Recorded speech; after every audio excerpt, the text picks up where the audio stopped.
Okay, so here's a question that people have wrestled with for, well, forever. How can a God of mercy also be a God of wrath? It feels like a total contradiction, right? Well, it turns out two ancient prophets offer a surprisingly unified answer. Let's really dig into it. We're going to start with this verse from the prophet Micah. It's really considered the heart of the whole conversation. God has shown people what is good. And what does he ask for? To do justice and to love kindness and to walk humbly with your God. It sounds so simple, so beautiful. But that's the big question, isn't it? That simple, powerful command is one thing, but what happens when a whole nation just ignores it? What are the consequences when injustice and arrogance become the norm? So Micah was a prophet, which means his job was basically to speak on God's behalf. And he shows up during a pretty scary time. The brutal Assyrian Empire is on the rise, and everyone is terrified. He comes with a warning for the people of Judah, that judgment is on its way. Not from some foreign army, but from God himself. Micah paints this incredible picture. It's like a dramatic, divine courtroom. God is literally prosecuting his own people. And who does he call his witnesses to the stand? The mountains and the hills. These ancient, unmoving parts of creation that have seen everything. They've witnessed all the promises the people made and all the ones they broke. Now, the people, they probably thought they were doing just fine. They were performing all the right religious rituals, checking all the boxes.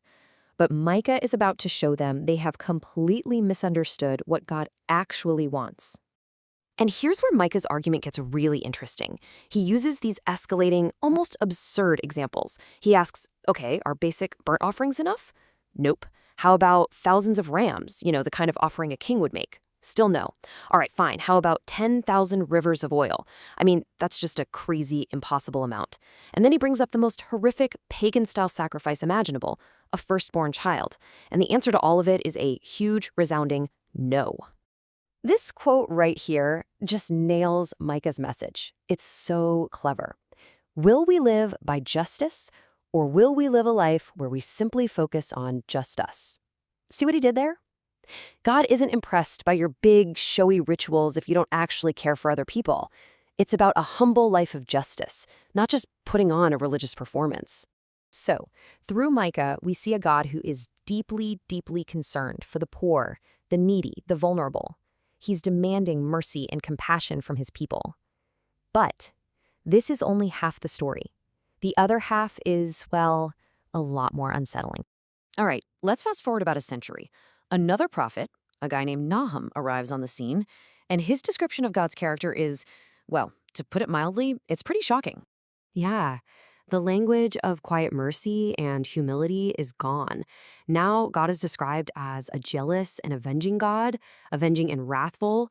So how in the world can this be the same God that Michael was just talking about? That's the puzzle we need to solve. Here's the thing. Nahum's prophecy isn't aimed at God's people, Israel. It's a final verdict, a final judgment against the Assyrian Empire in its capital city, Nineveh, a place that had terrorized the ancient world for generations. And this judgment didn't just come out of nowhere. It came a full 150 years after Nineveh was first shown mercy in the famous story of Jonah and the big fish. So God was patient for a long, long time, but it seems that patience had finally run out. So why such a harsh judgment? Well, Nahum reads out the charges, and it's a long list. We're talking staggering arrogance, idolatry, plotting against God. He calls Nineveh a bloody city, a city built on plunder, on enslaving other nations, and on just unceasing, brutal cruelty. So, how do we square these two things, the God of mercy and the God of judgment? The key, it turns out, isn't to see them as contradictions. They're two totally necessary responses to two very, very different situations. When you put them side by side, it's pretty stark. 150 years earlier, in Jonah's day, the people of Nineveh actually repented of their evil, and so they were spared. But by Nahum's time, they had gone right back to their unceasing evil. So the principle is simple: mercy for those who repent, judgment for those who persist in cruelty.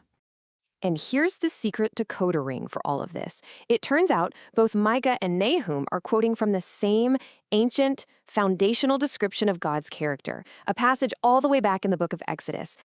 And this is it. This is the big aha moment. Micah, when he's arguing for God to forgive Israel, he quotes the part about God being slow to anger and abounding in love. But Nahum, when he's announcing judgment on Assyria, quotes the very next line from the same passage, which says God will by no means clear the guilty.